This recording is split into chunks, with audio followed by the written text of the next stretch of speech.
Hello student, मैं natural classes bye Pradeep sir chemistry के latest video में आपका स्वागत करते हैं। आप कैसे हैं? अब जहाँ भी रहिए मस्त रहिए और मस्ती से अपना पढ़ाई करिए। हाँ, इसके पिछले वाले वीडियो में मैंने आप लोगों को कार्बनिक रसायन की आधुनिक परिभाषा और जैव सिद्धांत के बारे में बताया था। और मैंने भी बोला था कि अगर वीडियो आप लोग को अच्छा लगे तो कमेंट करिए। कमेंट करने से थोड़ा सा हमको ऐसा लगे कि मैं कुछ चीज़ें जो हूँ आपके बीच में सही पढ़ा रहा हूँ। और जितना कमेंट करेंगे उतना ही मुझे ऐसा लगेगा कि मुझे और इससे बेटर पढ़ाना चाहिए और इसे बेटर करना चाहिए।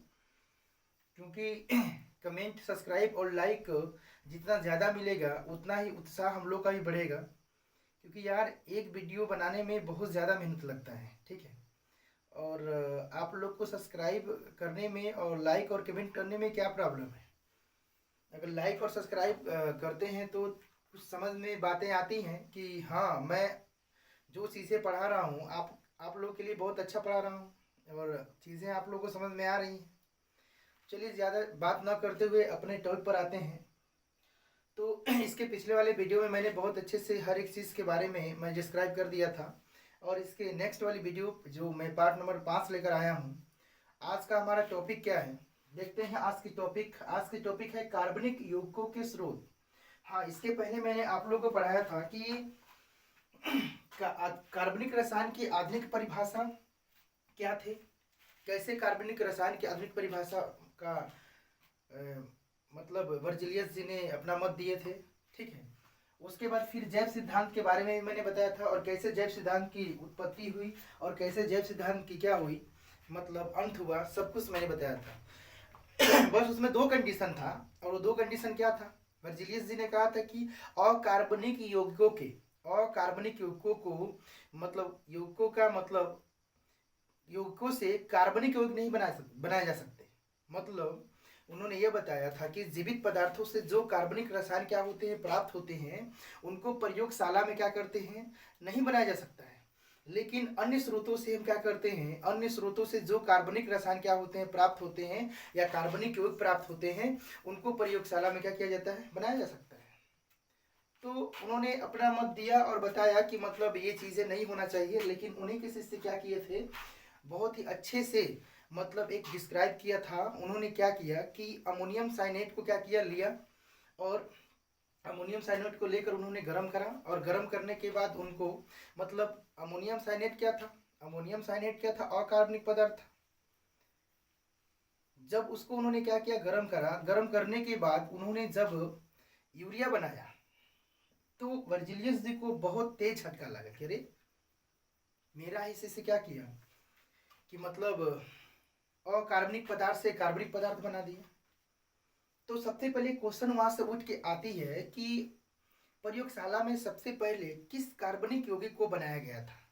तो आप बता सकोगे कि प्रयोगशाला में सबसे पहले यूरिया को बनाया गया था जिसका सूत्र क्या होता है, NH2CO होता है, ठीक है।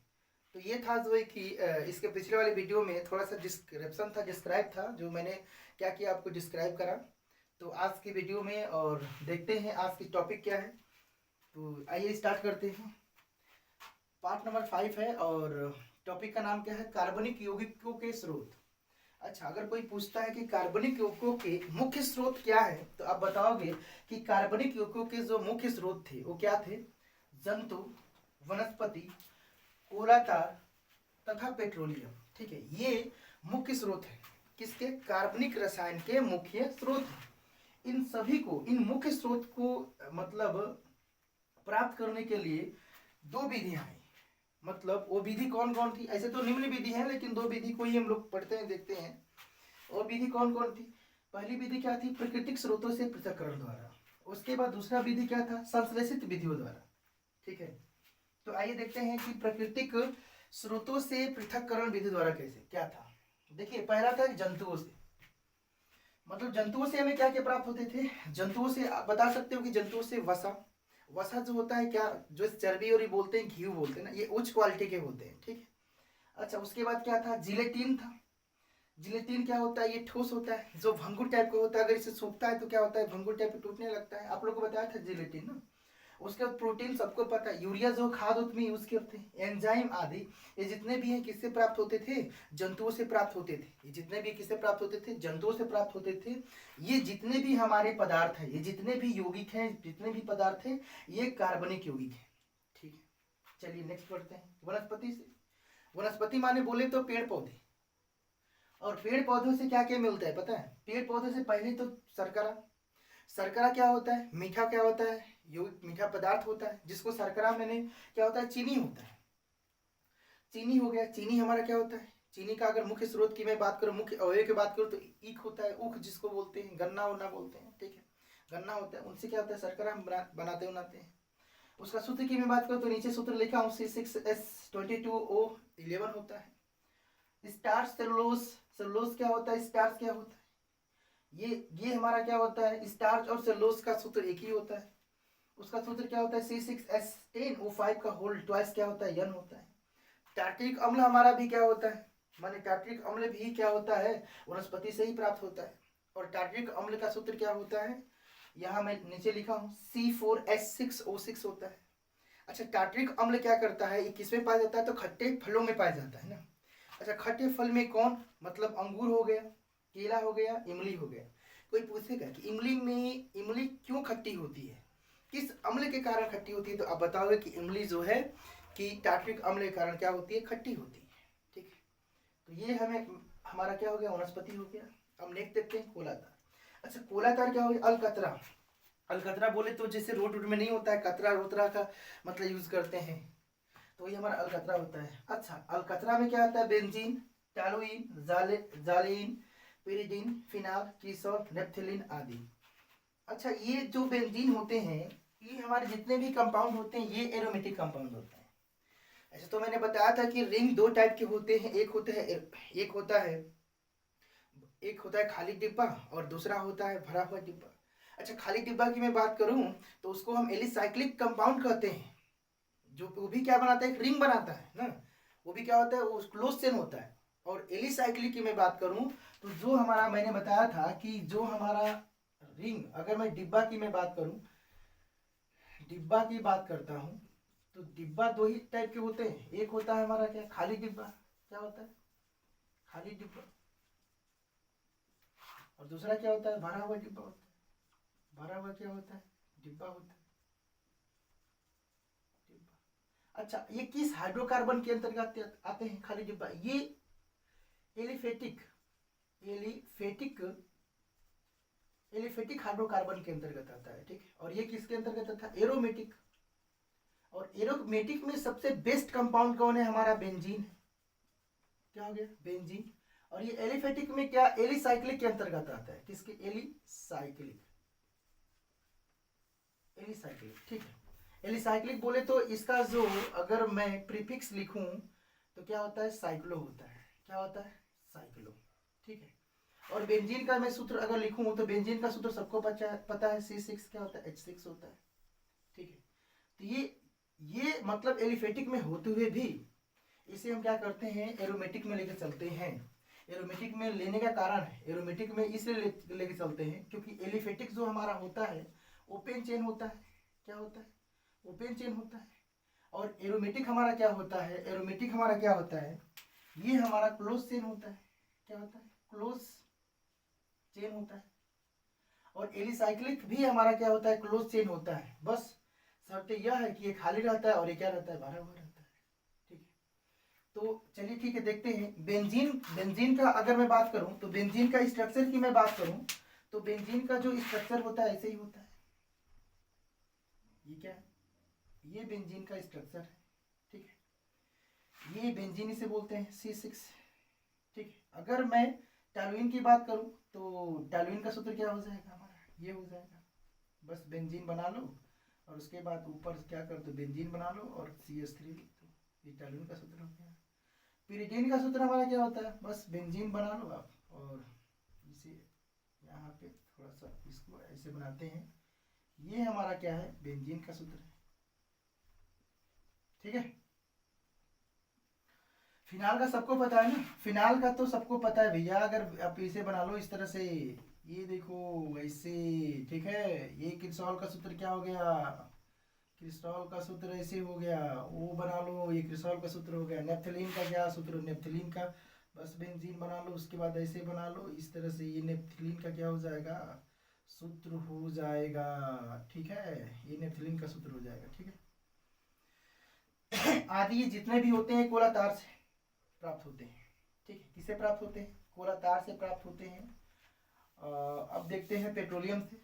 पेट्रोलियम क्या होता है, द्रवित गैस, द्रवित पेट्रोलियम गैस होता है, जिसको एलपीजी कहते हैं, लिक्विड पेट्रोलियम गैस कहते हैं। उसके बाद प्राकृतिक गैस। प्राकृतिक गैस में क्या होता है, जो प्राकृतिक गैसें होती है, इससे मीथेन होती हो गया, सब हमारी क्या है, प्राकृतिक गैस होती है। ठीक है, ऑक्सीजन हो गया, ये भी हमारी प्राकृतिक गैस है। ठीक है, कार्बन डाइऑक्साइड है, ये भी हमारी प्राकृतिक गैस है। अच्छा, गैसोलीन हो गया, डीजल हो गया, मिट्टी का तेल हो गया, पैराफीम हो गया। पैराफीम मतलब पैराफीम किस, पैराफीम के अगर कोई पैराफीम के यौगिक अगर पूछे तो आप बता सकते, पैराफीम के जो कंपाउंड होते हैं वो एल्केन में होते हैं, एल्केन के अंतर्गत आते हैं। अच्छा, पैराफीम का मतलब क्या होता है, कम क्रियाशील वाले तत्व होते हैं। अगर कोई पूछे कि पैराफीम क्या होता है, तब सीधे बोलोगे कम क्रियाशील वाले क्या होते हैं, तत्व होते हैं। मोम, वैसेलिन, ग्रीस हो गया। ये चीज हमारे क्या है, ये प्राकृतिक स्रोत से पृथक्करण द्वारा क्या हुआ, मतलब इनको पृथक्करण किया गया और बताया गया कि जंतुओं से, वनस्पति से, कोलातार से और पेट्रोलियम से क्या क्या क्या होता है, हमें प्राप्त होता है। ठीक है, ये आपका क्या है, प्राकृतिक स्रोतों का पृथक्करण है। इसको मैंने अच्छे से बता डाली। उसके बाद अब आपको आते हैं दूसरी विधि, जिसको बोलते हैं संश्लेषित विधि द्वारा। किसके विधि द्वारा, संश्लेषित विधि द्वारा। देखिए, इसके द्वारा अनेक कार्बनिक यौगों को प्रयोगशाला में बनाया जा सकता है। ये जो हमारी संश्लेषित विधियों द्वारा, मतलब इनके जो कार्बनिक जो यौगिक होते हैं, इनको प्रयोगशाला में हम क्या कर सकते हैं, बना सकते हैं। जैसे हमारा क्या हो गया, रंजक हो गया, रंजक बोले तो डाई ना, डाई भी हम प्रयोगशाला में बना सकते हैं। सल्फा हो गया, सल्फा भी प्रयोगशाला में बना सकते हैं। ड्रग्स हो गया, ड्रग्स को भी हम प्रयोगशाला में बना सकते हैं। नाइलॉन, टेरिलॉन, कृत्रिम रेसे, बैकलाइट, यूरिया, टेफ्लॉन आदि का संश्लेषण प्रयोगशाला में सफलतापूर्वक किया जा सकता है। अगर मैं एक एक करके बात करूं तो नाइलॉन क्या होता है, नाइलॉन जो बोलते हैं जाल, टायर, पैरासूट होता है। ठीक है, मतलब नाइलॉन का अगर प्रयोग, नाइलॉन नहीं लिखे, नाइलॉन लिखा रहता है टायर पे, मतलब कहते हो कि किसका टायर है, नाइलॉन का टायर है, तो कहते हैं हाँ नाइलॉन का टायर बहुत ही क्या होता है, बोलते हो कि ब्रांडेड चीज़ है ना, मुझे नायलॉन का टायर दे दीजिए, बहुत महंगा भी आता है मार्केट में। ठीक है, जाल भी होता है नायलॉन का। ठीक है, अच्छा, टेरिलॉन क्या होता है, कृत्रिम रेशा होता है, जो वस्त्र क्या करता है, वस्त्र जिससे मतलब क्या बनाते हैं, वस्त्र बनाने में किया जाता है। अच्छा, ये कम ज्वलनशील होता है ना, टेरिलिन की मैं बात करूँ। अच्छा, बैकलाइट क्या होता है, जो हम लोग मग, बाल्टी और इलेक्ट्रॉनिक उपकरण के कैबिनेट का क्या करते हैं, इसमें बनाया जाता है। अच्छा, जो बोर्ड होता है ना, लाइट की जो बोर्ड होती है वो किसकी बनी होती है, बैकलाइट की बनी होती है। जग जो मग होता है किसकी बनी होती है, बैकलाइट की बनी होती है। अब आते हैं टेफ्लॉन, देखते हैं। अच्छा, गैस किट और सील आदि बनाने में क्या करते हैं, इसका यूज करते हैं। और ये क्या होता है, बहुत ही इसका जो पृष्ठ होता है बहुत ही चिकना होता है। अच्छा, पृष्ठ क्या होता है, चिकना होता है, इसी की वजह से हम क्या करते हैं, कढ़ाई वढ़ाई, जितने भी कढ़ाई हो गया, ये हमारे कढ़ाई हो गया, इसके भी तल क्या होते हैं, चिकने होते हैं। तो अगर मैं कढ़ाई बर्तन की बात करूं तो बर्तन और कढ़ाई किसकी, मतलब किसके गुण में आते हैं, तो आप सीधे बोलोगे टेफ्लॉन के गुण में। ठीक है, तो ये था आपका मतलब टॉपिक, कार्बनिक यौगिक के स्रोत, जंतु, वनस्पति, कोलाता तथा पेट्रोलियम को मैंने क्या किया, अच्छे से इनकी विधियों को डिस्क्राइब किया। और नेक्स्ट बढ़ते हैं, लेकिन नेक्स्ट बढ़ने से पहले आप इसका क्या कर लो, स्क्रीनशॉट ले लो, आप ले लो।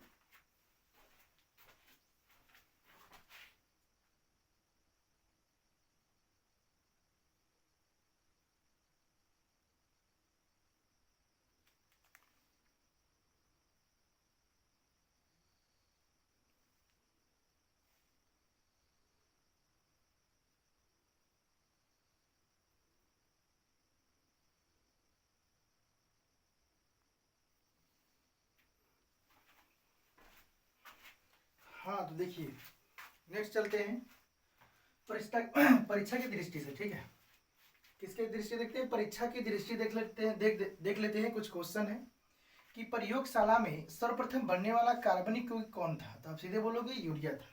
ठीक है, अगर कोई पूछता है कि प्रयोगशाला में सर्वप्रथम बनने वाला कार्बनिक यौगिक कौन था, तब क्या बताओगे, यूरिया।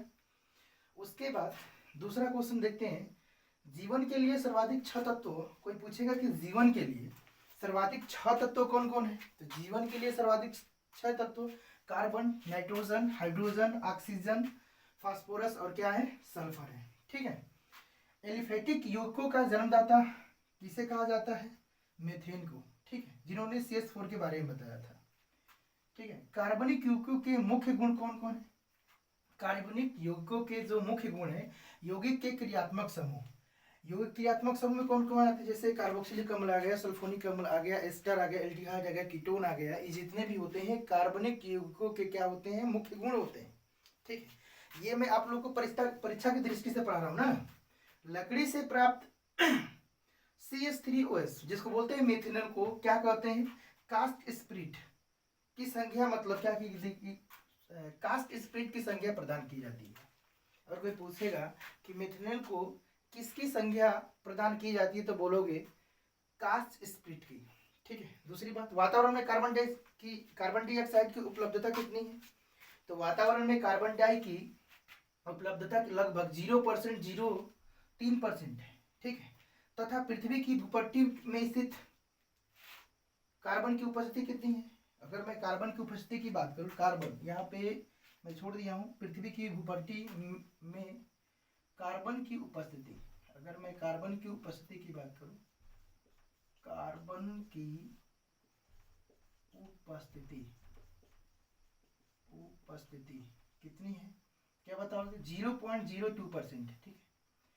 अगर कोई पूछेगा सेकेंड, न चिपकने वाला खाना पकाने के बर्तनों में टेफ्लॉन का लेप चढ़ा होता है। कोई पूछेगा कि न चिपकने वाले खाना पकाने के बर्तनों में किसका लेप चढ़ा होता है तो क्या बताओगे?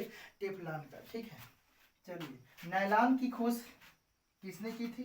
तो नायलॉन की खोज डॉक्टर वेलेस एच केराथर्स, जिन्होंने 1935 में इसकी खोज की थी, ठीक है। अब मैं बताऊं, बैकलाइट व फिनाल फॉर्मेल्डिहाइड के सबहुलक है। कोई पूछेगा कि बैकलाइट और क्या बोलते हैं फिनाल किसके सबहुलक है तो आप बताओगे फॉर्मेल्डिहाइड के, जिसका सूत्र HCHO होता है। अब कोई पूछेगा कि न्यूनतम ज्वलनशील